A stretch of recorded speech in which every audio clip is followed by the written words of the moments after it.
Guys, magpapaalala lamang po tayo sa mga aplikante, yung mga nasa Pilipinas po, yung nagmamadaling mag-abroad.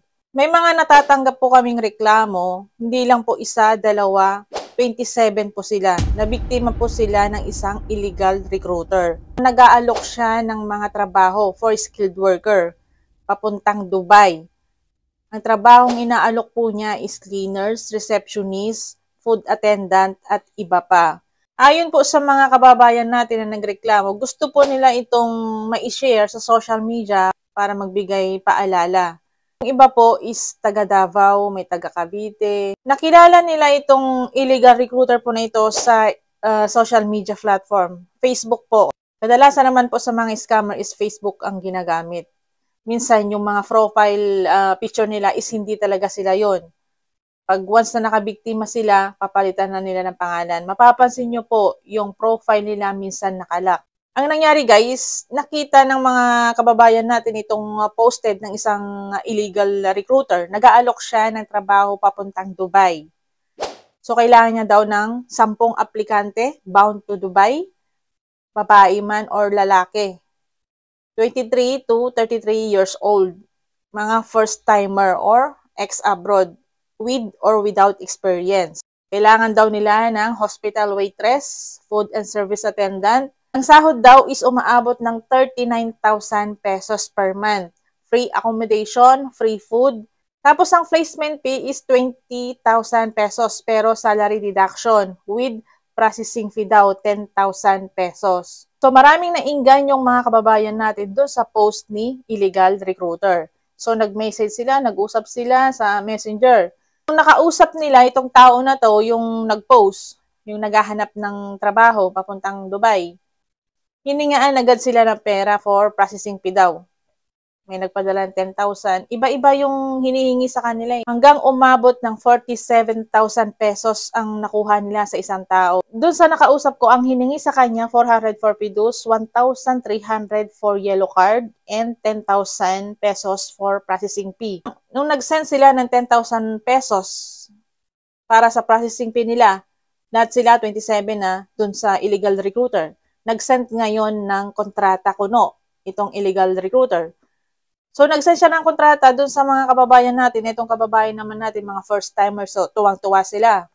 Bago sila mag-flight ng May 27, sinabi nitong illegal recruiter, mag-resign na daw sila sa kanilang mga trabaho kasi aalis na sila. Kung ano yung hinihingi, binibigay naman ng ating kababayan kasi nga gusto nilang makaalis agad.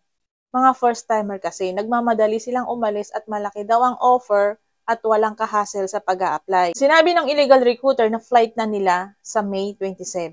Pwede na silang mag-resign sa kanilang trabaho. Lahat ng mga kunwaring dokumento, pinapasa ni illegal recruiter sa ating mga kababayan. Siyempre, mga first-timer mga yun, walang mga idea kung ano ang totoo at kung ano ang hindi totoo.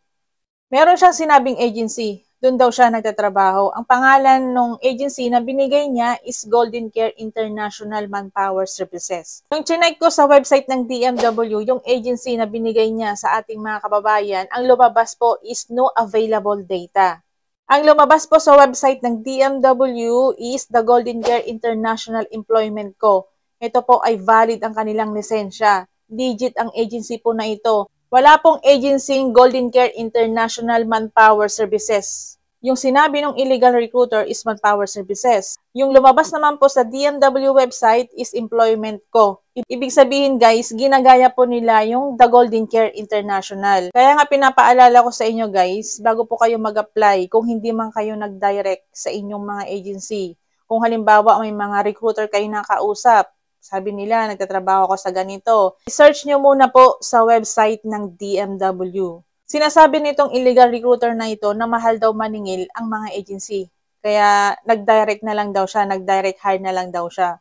So, syempre, itong mga kababayan natin ayaw mahirapan. Gustong umalis na agad, ayaw munang pumasok sa butas ng karayom. Pag mag-a-abroad po kayo, hindi po talaga madali sa pag-a-apply pa lang. Kung gusto nyong mag-apply or makarating ng legal sa ibang bansa, kailangan po talaga dyan ng appearance po ninyo. Hindi po kayo makakaalis ng bansang Pilipinas kung lahat po ng transaction nyo is online. Kailangan po talaga ng appearance nyo. medical, biometrics, TECO, kontrata, PIDUS. Lahat po yan kailangan ng appearance nyo sa biometric pa lang. Pag nag-biometric kayo, tsaka kayo bibisahan. TECO, pagkatapos yung mag-TECO, tsaka kayo bibisahan. Kontrata, ipapatawag ka ng agency mo, pipirma ka, kakausapin ka nila. Medical, magbibigay sila ng referral, pupunta ka sa clinic kung saan yung referral na binigay sa'yo. Kaya mas maganda pa rin guys na magkaroon kayo ng agency. Kahit sabihin na natin merong pagkukulang ibang agency, pero mas maganda pa rin na magkaroon kayo ng agency. Bakit? Meron kayong malalapitan, meron kayong masusumbungan, at meron kayong irereklamo pag kayo ay niloko. Tulad niyan, hindi nyo kilala ang taong nakausap niyo sa social media. Hindi nyo alam kung saan ang bahay niya. Hindi nyo nakita ang mukha niya. Hindi nyo alam kung saan yung opisina niya. Yung perang binigay nyo, hindi nyo na po yun makukuha kasi hindi nyo po alam yung identity or pagkatao ng taong nakausap nyo. Pwede naman po kayong lumapit sa NBI. Kung ano yung mga dokumento or ebidensya na hinihingi ng NBI, dapat po yun makomply nyo. Sana merong tutulong sa atin na magaling na isang information technology para malocate niya or ma-detect niya kung saan man itong si Amber na to. Kasi sabi nila, dati itong OFW sa yon nasa Cebu. So, lumalaganap yung pangi-scam niya sa ating mga kababayan. Napakadami niya na pong na-scam. Nakapost na rin po ito sa group ng Dubai.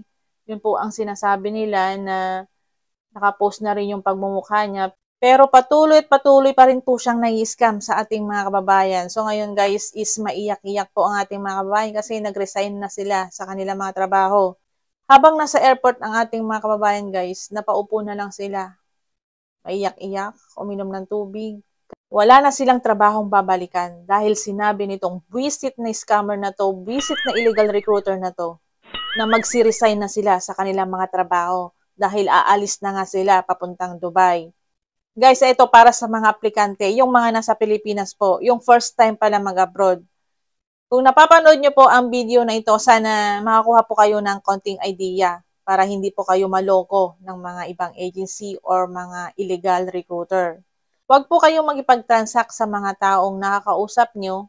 Kung halimbawa man na niyaya kayo sa mall, doon kayo mag-usap, doon ibigay yung kontrata nyo, doon kayo magbayaran.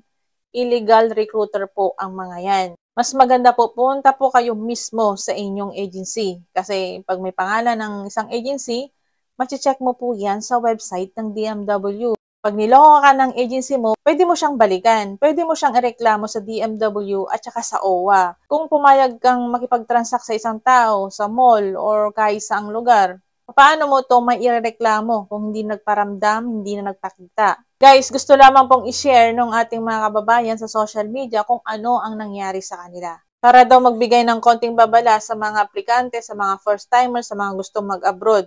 Baka daw magkaroon na naman ng panibagong biktima itong illegal recruiter na to. Kaya nga lagi kong sinasabi sa inyo guys, ang pag-abroad, huwag madaliin. Kung halimbawa isa kang aplikante, napunta ka sa isang agency. Kung hindi resume, CV ang hinihingi sa inyo, papipilapan ka ng application form. After mag-fill up ka na application form, sasabihin sa'yo, sige, tatawagan ka na lang namin for employer's interview or for orientation. So, syempre, yung ibang agency, hindi na yan tumatawag, paasa. So, mag-a-apply ka na naman sa ibang agency, di ba?